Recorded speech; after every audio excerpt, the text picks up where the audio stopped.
In the pulsing heart of a city cloaked in the twilight, there lies a grand restaurant, a bastion of luxury that resonates with the low hum of cultured conversations and the delicate symphony of piano keys. This place, bathed in the warm golden glow of crystal chandeliers, hosts an ambiance that is at once enchanting and surreal. Every table is meticulously set with pristine white linens, reflecting the soft flickering of candlelight that dances across the polished surfaces. At one such table, set apart from the merry din of clinking glasses and subtle laughter, sits Alexander Carter. A man marked by success, Alexander, at 41, has amassed wealth that many can only dream of. Yet despite the air of achievement that surrounds him, tonight he appears distant, almost detached from the bustling scene around him. His eyes, usually sharp and observant, now gaze absently beyond the restaurant's ornate windows, where a storm paints the skyline with strokes of lightning, echoing the silent storm within him. As his business partner drones on about market expansions and strategic investments, Alexander's mind drifts, not to the figures and forecasts that built his empire, but to a past painted with both love and loss. The conversation at his table fades into a background murmur, becoming no more than a gentle breeze against the fortress of his thoughts. In this moment, Alexander is not a titan of industry, but a solitary figure wrestling with memories that time has etched deep into his heart. Outside, the city may sparkle with the promise of ceaseless opportunity, but inside, under the luxurious trappings of an upscale dining experience, Alexander Carter confronts the haunting realms of what was and what might have been. The piano's melody, rich and melancholic, seems to play just for him, a soundtrack to the reflections of a man who carries his fortunes and his scars with equal weight. As the evening wanes, a seemingly mundane moment tilts the night into the extraordinary. Alexander, whose thoughts have been adrift in a sea of memories, is abruptly anchored back to reality by a voice that slices through the ambiance with startling clarity. "May I take your order?" The question, simple and routine, carries a weight that suddenly and profoundly disorients Alexander. He looks up, and the world around him seems to pause. There, standing before him, is not just any waitress, but Sophie, an 18-year-old with an uncanny resemblance to his deceased ex-wife, Elena. Her presence is like a ghost from the past stepping into the light, her features mirroring Elena's so closely that time itself seems to blur. The impact of this sight grips Alexander. His heart stutters, his breath catches.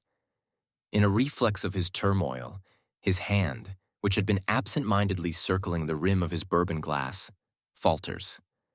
The glass tips, a slow-motion cascade of bourbon stains the pristine white tablecloth, mirroring the chaos that has just been unleashed within him. Alexander's reaction is visceral, a physical manifestation of the storm of emotions that have been stirred. The restaurant continues to buzz around him, oblivious to the personal earthquake occurring at the corner table.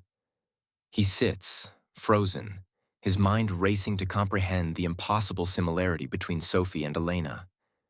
It is not just her appearance, it is her manner, the way she holds herself, the delicate features that he had traced with his fingers what feels like both a moment and a lifetime ago.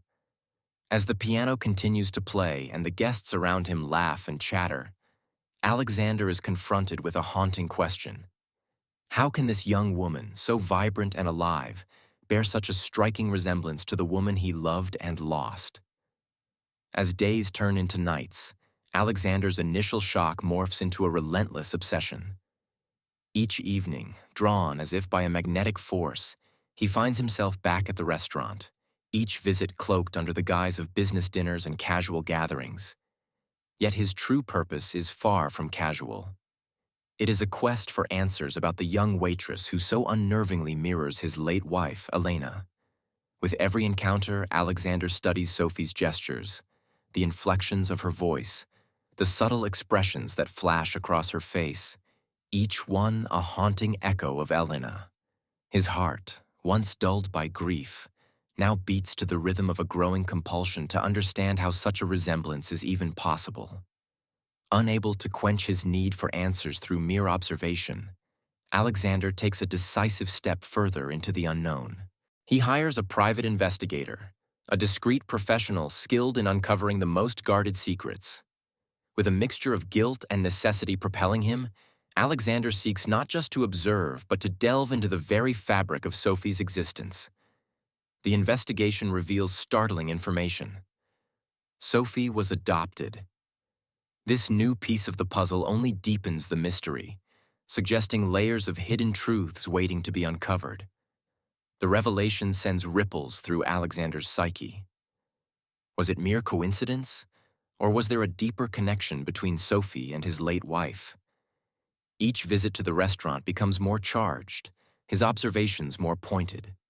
The air around him thickens with the weight of unasked questions as he watches Sophie navigate through her shifts, her presence both a comfort and a torment to his unsettled mind.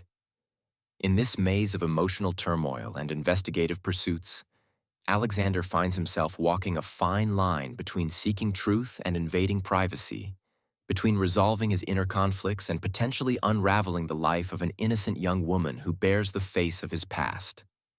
The tension that has been building over countless days reaches a crescendo one fateful evening at the restaurant.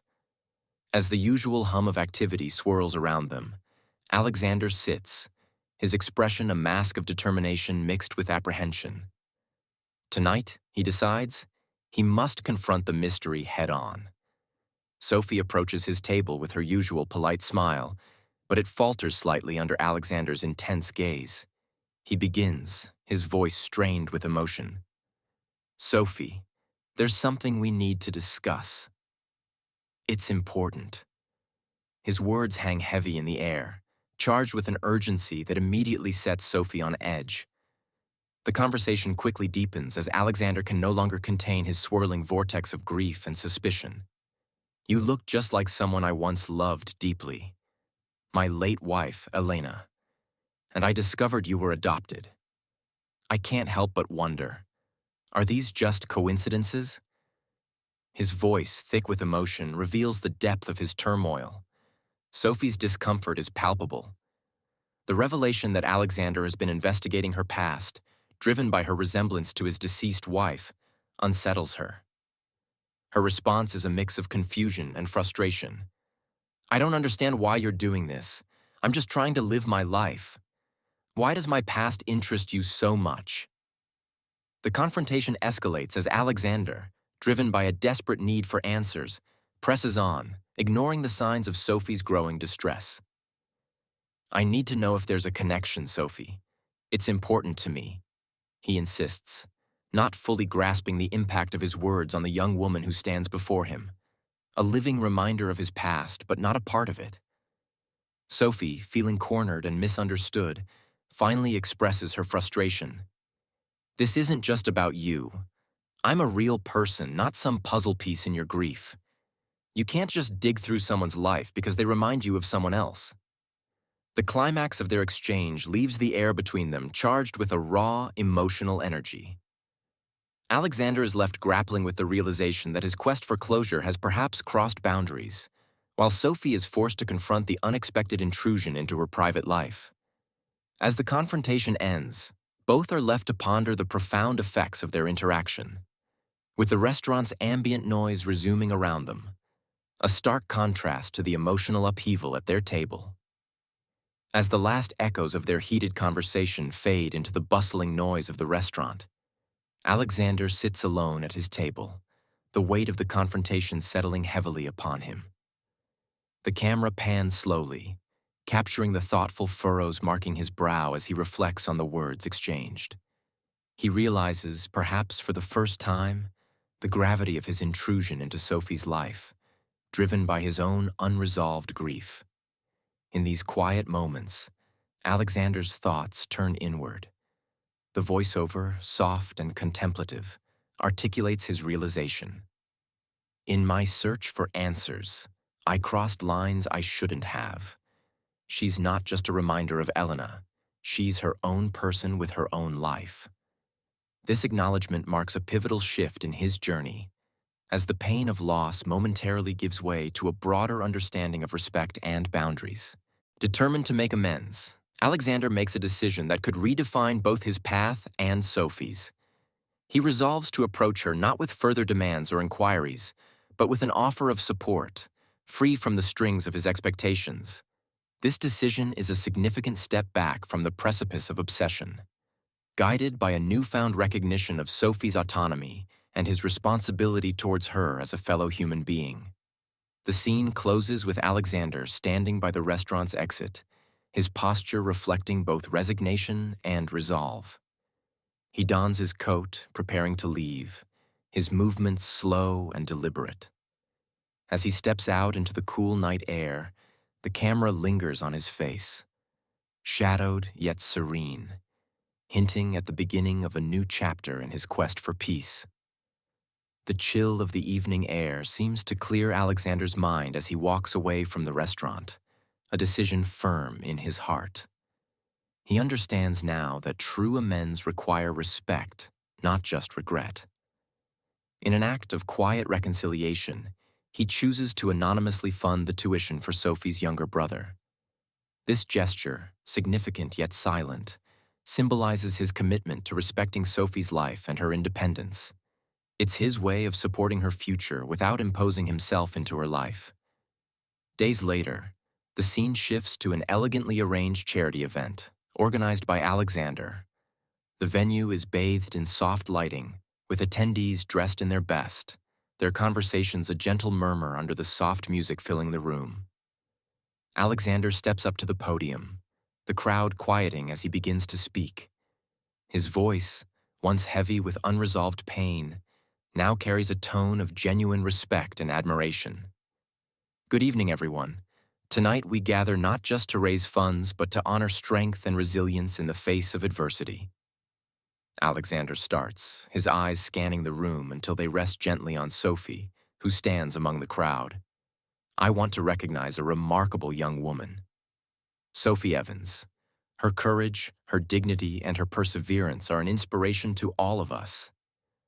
This event, this entire evening, is dedicated to her and to all the young women like her who strive to build a brighter future against all odds.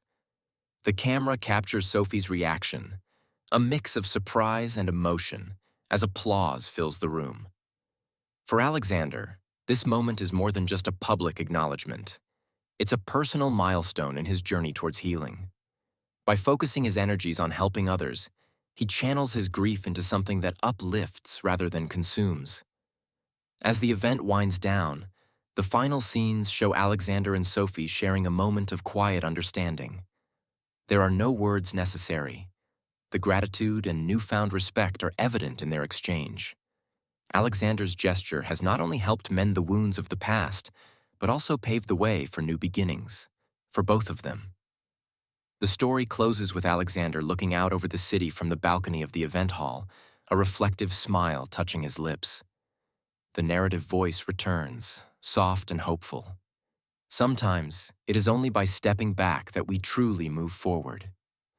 Tonight, Alexander Carter finds a way to let go of the past and embrace a future where his actions bring light, not shadows, into the lives of others.